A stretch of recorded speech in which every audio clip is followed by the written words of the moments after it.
आप लोगों के लिए एक बहुत ही बेहतरीन प्रश्न मैं लेकर आया हूँ।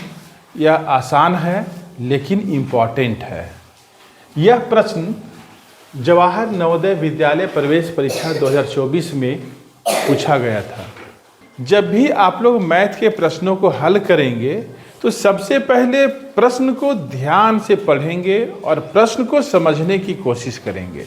यदि आप प्रश्न को समझ जाते हो तो उसका सॉल्यूशन बनाने में आसानी होगा।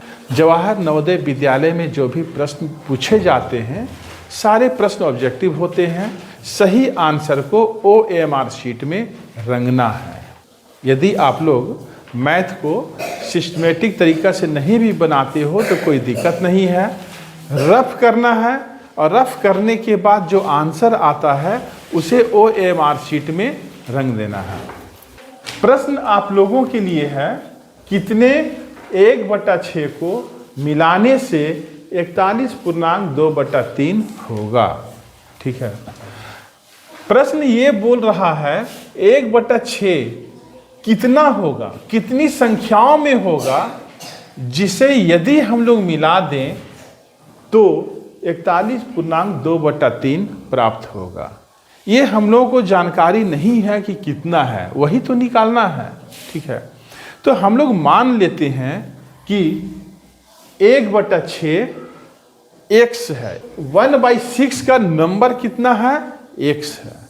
ठीक, तो यदि आप 1/6 में x से मल्टीप्लाई कीजिएगा तो कितना प्राप्त होगा, 41.2/3। इसे आप कैसे लिखेंगे, x को 1 से मल्टीप्लाई करने के बाद x आता है /6 बराबर। अब इस पूर्णांक को तोड़ना है तो क्या होगा, 41 को 3 से गुना करना होगा तो होगा 123 और 2 125/3। ठीक है, इसके बाद आपको तिर्यक गुना करना है। क्या करना है, तिर्यक गुना।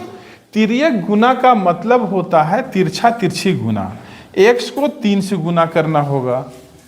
यदि आप x को 3 से गुना करेंगे तो 3x, और 6 को 125 से गुना करना होगा तो ये आएगा। इसलिए x बराबर क्या होगा, 6 × 125/3। 3 एकम 3, 3 दूना 6, कितना हो रहा है, 2 × 125।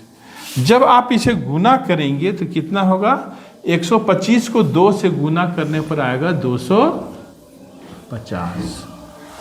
इस प्रकार इस प्रश्न का सही आंसर क्या होगा, ऑप्शन में देखें 250 कहाँ है, ऑप्शन सी में है। तो सही आंसर होगा ऑप्शन सी 250।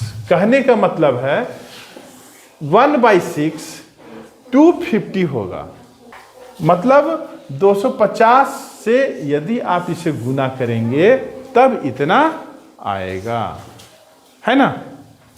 तो इस तरीके से आपको आंसर बनाना है और जो OMR शीट रहेगा उस OMR शीट में क्वेश्चन का नंबर जो रहेगा उसके सामने C को रंग देना है। OMR शीट में इस तरीके से रहेगा लिखा हुआ ABCD। तो ये C है तो C को रंग देना है ऐसे करके। रंगने के समय ये जो गोला है इस गोला से बाहर नहीं रंगना है, गोला के अंदर रंगना है।